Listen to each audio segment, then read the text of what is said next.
You're listening to the Fitzy and Wippa podcast. Well, this man has got a brand new show, Escape 2. You can go check it out on escape.com.au. He also started this radio station with a show called American Rosso.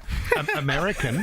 What? American. Well, that's what everyone thought that they were called when they first started, Miss. Is that true? Merrick Watts, welcome! Hey! Oh, that's good. American. There we go, some fake clapping. Thank you very much. That's what I'm accustomed to. Yes, we started with Merrick and Rosso, but everyone called us the American Rosso. So we actually did a sold-out show right across the country, which was called the American Rosso, because we sold more tickets to a show that wasn't our name than we did to our own name. I'm not even joking. I went to that show, and you signed my G'day Tiger T-shirt afterwards. Luckily, but true. Yes, that is true. I remember that. Do you remember when you go back and look at American Rosso, what sort of merch did you have back in the day? Oh, stubby holders. Yeah, of course. Just get a wetsuit stubby holder. I reckon I sold about 10,000 of those. I didn't pay a dollar of tax on that. Remember the speed dealer sunnies that you had as well? Yep. I remember being a speed dealer. I remember it all. I remember everything. Did you think that were fake? I remember the bum bag. I remember the late night meetings. I remember the beeper, because in those days you had one before. I remember the Motorola Razor. I used to get phone calls on from people in Bondi. I was talking about show merch. Oh, sorry. Oh, my God. Yeah. No, you ran a bit. Straight into sales mode, didn't I? You've gone a bit hard there, mate. We're on, aren't we, Tommy? We're live. That's right. Sorry. Escape to Silverwater is episode 1. It's meant to be escape from, but got it wrong. Before we get onto the show, Miz, what is that in the glass in the studio here? There's like a time capsule thing that's sort of. I think that you put that in there when you first started the show. Yeah, so in between two pieces of sealed glass in the Nova Studios, when they first constructed them, they got a scroll and they wrote the names of all of the foundation stuff, all the people who helped start the radio station. Well, the important ones, the ones who are on air, not the behind the scenes people, just the people who are important. So it's me and Rosso. It just says Mez and Rosso written on it, and a post-it note. Is that it? There's a bunch of names in there. All the people who were first on air at Nova, all their names are on the scroll, and then they rolled it up and they put it in between the cavity in the studios, because they figured that it would stay there forever and everyone would relish it. The funny thing is, when you do a time capsule, I thought the idea was to put in some valuable things so you can dig it up later and go, oh my God, look at that. To open that and go, oh my God, your signature is just like it is now. If you open up some of the panels around there, you will find some bodies of people who once worked here. Bianca Dye, I think, is there somewhere. Not sure which. There's a finger hanging out of the corner over there. Could be her. No, do you know what? There is one original member from when you first started. 20 years he's been here. Sean Jenkins. Still here? Oh, yeah, killing it. He's still here? Yeah. He's still in direct. What a loser. He is still in direct sales. He's killing it. Oh, my God. It's twice as bad as I thought it was. He's still selling American Rosso. Oh, my God. He's great. He's a terrific bloke, Jenko. No wonder he's done well here. You know, he's staying in the race long enough that he can win it. I love that attitude. It's brilliant. Actually, talking of time, can we talk about... Well, it's 20 years since you were on here on the radio show, but you just had your anniversary with your lovely wife. 17 years. 17 years. 17 years. Jeez, you've been lucky to last that long, Des. Oh, you're not wrong. I mean, seriously, try dealing with me. And it was our anniversary on Saturday, and I thought I'd do something nice to celebrate it. So I went to go and get my wedding ring polished and cleaned up. I had a couple of nicks in it, so I took it to Canterbury in the city on last Monday, and I thought I'll have that ready by Friday. Yeah. And on Saturday, I'll have my ring all polished up for our anniversary. Oh, yeah. And I took it in there, and they said, that'll be 3 weeks. And I went, but my anniversary's on Saturday, and they went, you probably should have listened to your wife and brought it in sooner. And I went, well, that's her gift. Her gift for the anniversary is being right. Yep. I was wrong. So you're actually, for the anniversary, you're handing out a sorry. Yeah. For the first time in 17 years, I didn't have my wedding band on. I was just sitting there just lonely going, I don't know, should we meet other people? What do we do from here? She said, what about, we could pretend to have some sort of three-way. Like Wippa does, with West Tigers players that don't exist. You have we all know that story. You've been propositioned, have you? By you? Yeah. 17 count. What do you do to celebrate 17 years of marriage? You go and you joined Escape, and you escaped to all parts of the world, Mez, to get away from your family. So Georgie came with you on the trip? No. It was strictly fun. I mean, work. And It was great. I went with Lizzie Who and Tyson Mayer and some of the staff from Escape, and it's fantastic. It's a travel program, but it's pretty lighthearted and pretty easygoing. Lizzie Who, of course, is a comedian as well, and she's a lot of fun. Yeah, she's brilliant, Lizzie. Yeah. And Tyson's a great bloke as well. We got along really, really well, but we travelled all around the world. Went to Europe, went to France and Italy, went to Elba, which is a tiny little island where they made Napoleon go and have a bit of think about what he's done wrong.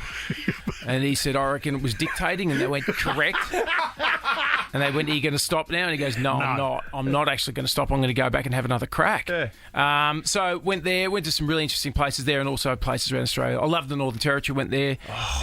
So we're thinking about going up to NT as well. Have you got any suggestions for us, Les? Absolutely. Catherine? I'd go on the GAN. Like, we went on the GAN. I'd love to do that. Oh, it's unreal. I love trains. Bucket list stuff. It absolutely is. Went from Darwin south, and it's absolutely awesome. Just because you get to see a different part of the countryside really do that easily. any day. Yeah, but you don't have to drive. And you don't have to be with the children. You can just sit there looking out the window. It's brilliant. What's you'd agree that in the job that we have had in entertainment, it makes it hard when you go away from your wife because of what you're actually doing. Because we had a week in LA not long ago, and when I got home, she was furious. I got a lot of, FYI, I'm going to a hotel for the night, and I said, honey, it's work, but all she sees is the travel and the fun. Yeah. So if I was an accountant or something, or some sort of finance guy, and I went over there and I was crunching numbers till midnight, doing something like that, I reckon she'd be okay with it.